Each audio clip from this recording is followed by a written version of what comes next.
নমস্কার বন্ধুরা, শিবানীজ রান্নাঘরে সবাইকে স্বাগত। আজ আমি নিয়ে এসেছি তেল পটলের রেসিপি। ভীষণই সহজভাবে করে দেখানোর চেষ্টা করেছি, আর রেসিপিটা যদি ভালো লাগে অবশ্যই একটা লাইক করবেন। চলুন তাহলে রেসিপিটা দেখে নেওয়া যাক। এখানে আমি আমার প্রয়োজন মতন পটলগুলো এভাবে করে কেটে নিয়েছি, আর পটলগুলোকে দেখুন এভাবে দুই সাইডে কিন্তু এভাবে ছুরি দিয়ে কাট লাগিয়ে নিয়েছি। এটা আপনারা দেখেই বুঝে যাবেন। আর এভাবে করে গোটা গোটা পটলগুলোর দু সাইডে কিন্তু কাট লাগিয়ে নিলে নুন ঝাল মিষ্টি সব কিন্তু পটলের মধ্যেই ঢুকবে, আর খেতেও কিন্তু পটলটা ভীষণই ভালো হবে। পটলগুলো একটা সাইডে রেখে দিয়ে এইদিকে একটা মশলার পেস্ট রেডি করতে চলে আসলাম। তার জন্য একটা বাটি নিয়ে নিলাম। বাটির মধ্যে 2 ইঞ্চি মতন আদা আর 3টে কাঁচা পাকা কাঁচা লঙ্কা আমি বেটে নিয়েছিলাম, সেটাই এখানে 2 টেবিল চামচ মতন দিয়ে দিলাম। এরপরে এখানে দিচ্ছি 1 টিস্পুন মতন হলুদ গুঁড়ো, হাফ টিস্পুন মতন কাশ্মীরি রেড চিলি পাউডার, এটা আমি কালারের জন্য ব্যবহার করলাম।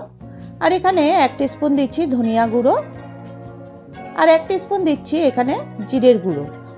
এবার সব কিছুকে একটু জল দিয়ে ভালো করে একটু পেস্ট রেডি করে রেখে দিচ্ছি। দেখুন, যেহেতু তেল পটলের রেসিপি করব তার জন্য এভাবে একটু মশলাগুলো একটু ভিজিয়ে রাখলে এটা টেস্টটা দারুণ আসে।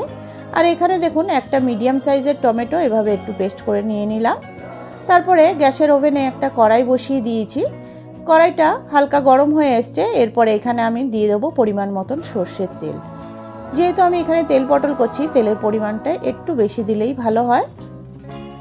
এখানে তেলটা গরম হয়ে গেছে। এবার একে একে সব পটলগুলো দিয়ে দিলাম, আর তার সাথে দিয়ে দিচ্ছি 1 টিস্পুন মতন নুন, আর দিচ্ছি এখানে হাফ টিস্পুন মতন হলুদ গুঁড়ো। এবার নুন আর হলুদ গুঁড়োটাকে দিয়ে ভালো করে পটলটাকে একটু মিশিয়ে নিচ্ছি এই খুন্তিটার সাহায্যে।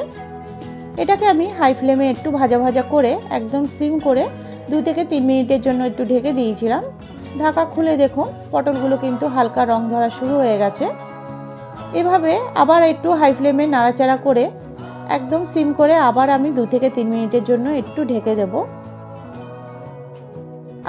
আবার দেখুন 2 থেকে 3 মিনিট পর ঢাকা খুলে পটলগুলো কিন্তু এখন সুন্দর ভাজা হয়ে গেছে। এরপরে এভাবে নাড়াচাড়া করে একটা প্লেটে আমি পটলগুলোকে তুলে নিচ্ছি। পটলগুলো সব তুলে নেওয়া হয়ে গেল। এবার ওই একই তেলে এখানে দিয়ে দিচ্ছি হাফ টিস্পুন মতন কালো জিরে। এটা আমি ফোড়নের জন্য দিয়ে দিলাম। ফোড়নটা সুন্দর রেডি হয়ে যাওয়াতে এখানে পেস্ট করে রাখা টমেটোটা দিয়ে দিলাম। টমেটোটা দিয়ে কিছুক্ষণ একটু কষিয়ে নেব যাতে টমেটোর কাঁচা গন্ধটা চলে যায়। দেখুন এভাবে মিডিয়াম টু লো ফ্লেমে এটাকে ভাজা ভাজা করে নিচ্ছি। টমেটোটা রেডি হয়ে আসছে, দেখুন সুন্দর তেল ছেড়ে দিয়েছে। এরপরে যেই মশলার পেস্টটা আমি রেডি করে রেখেছিলাম একটা বাটিতে, ওইটা দিয়ে দিলাম। ওটা দিয়ে আবার একটু নাড়াচাড়া করে মিশিয়ে নিচ্ছি। দেখুন এরপরে মশলাটা কিন্তু অনেকটা সময় নিয়ে কষাতে হবে। দেখুন যতক্ষণ না এই মশলাটা শুকিয়ে কমে আসছে আর মশলা থেকে তেল ছেড়ে দিচ্ছে।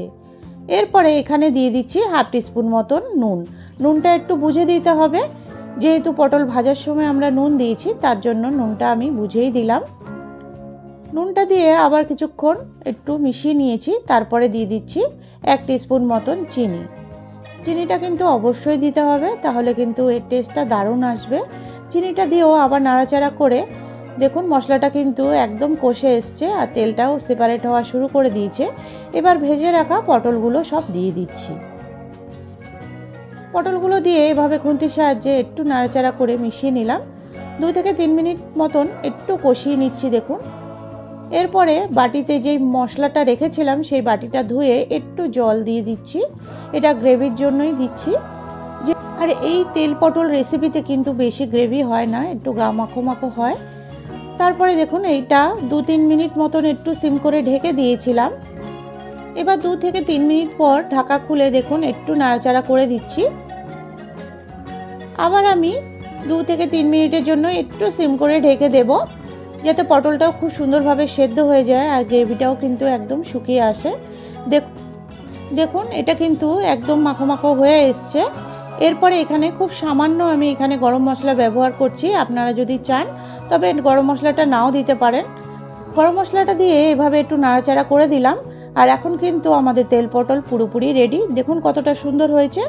গরম গরম ভাতের সঙ্গে এভাবে একবার করেই দেখবেন বন্ধুরা। রেসিপিটা যদি ভালো লাগে অবশ্যই চ্যানেলটাকে সাবস্ক্রাইব করার অনুরোধ রইল। আর যারা সাবস্ক্রাইব করে রেখেছেন তাদেরকে অসংখ্য ধন্যবাদ।